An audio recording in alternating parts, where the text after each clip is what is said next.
Well, this is a bigger tax cut for more people to help with the cost of living. We've come to a different view on these stage 3 tax cuts because we've found a much better way to provide more relief to more people who are under pressure. And the tax plan that the Prime Minister will outline today is better for Middle Australia, it's better for cost of living pressures, it's better for women and workforce participation, it's better for nurses and truckies and teachers, and it's better for the economy, as the Treasury advice that I will release today will show. And so our responsibility here, when there is a demonstrably better option available, is to take the right decisions for the right reasons, even if the politics are difficult. Yeah, well, it's not better for more than 1 million Australians who are now going to have that tax cut that they were banking on, making plans on, halved. Well, the important point here, Lisa, is that every taxpayer still gets a tax cut, including people on higher incomes. We're still lifting that threshold from $180,000 to $190,000, so that threshold will go up.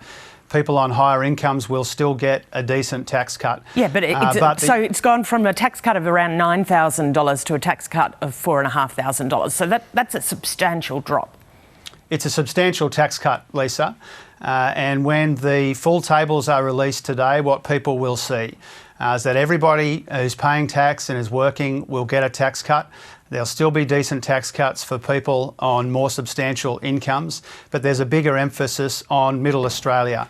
And the difference between this tax plan that we'll outline today and the one that it replaces is this tax plan, there are tax cuts for more people, there are bigger tax cuts for more people, and that is to recognise the substantial cost of living pressures that people are under.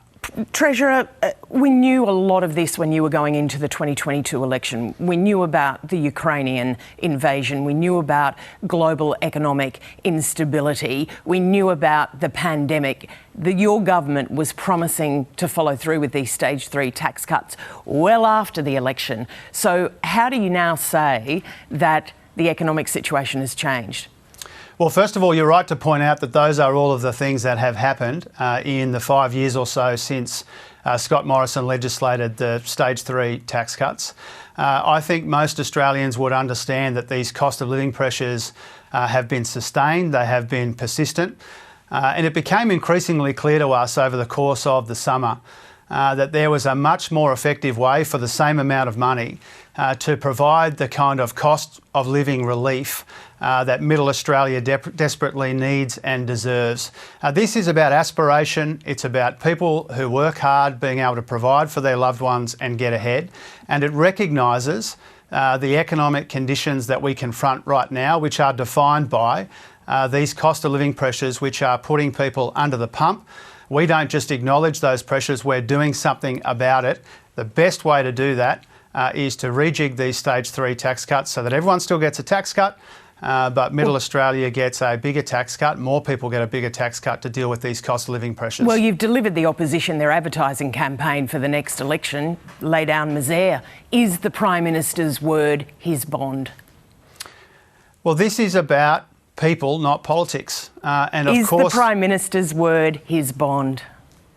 Well, of course. You build trust by taking the right decisions for the right reasons, even when the politics are difficult. And the opposition, of course, will pay their usual mindless, nasty, negative politics. That's all that they do, Why frankly. is it negative to pick up on broken promises, though? How do we know going into the next election what you promise you will deliver on? Because what this demonstrates is that we have a Prime Minister who is prepared to take the difficult decisions in the interests of the people, even when the politics are hard.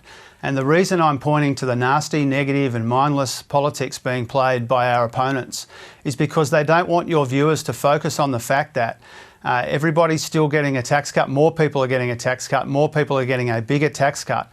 And their policy is to go to the election to jack up taxes on Middle Australia in order to pay for an even bigger tax cut for people on high income. Susan Lee has made that clear. Yeah, but you're still going to have this problem, aren't you, of trying to convince people, if you go to the next election and you say you're not going to change capital gains tax or you're not going to change negative gearing, why wouldn't people say, well, why should we trust you?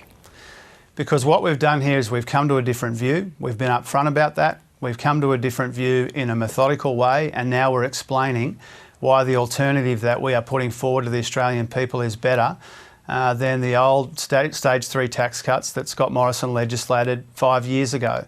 We're being upfront with people. We are saying we have come to a different view. And the reason we've come to a different view is we can provide more cost of living relief to more people in Middle Australia without putting upward pressure on inflation. That's why we've come to a different view. We are not pretending this is an identical view that we have held before. We're explaining why we've changed our view. We have changed our view, and it's a change for the better.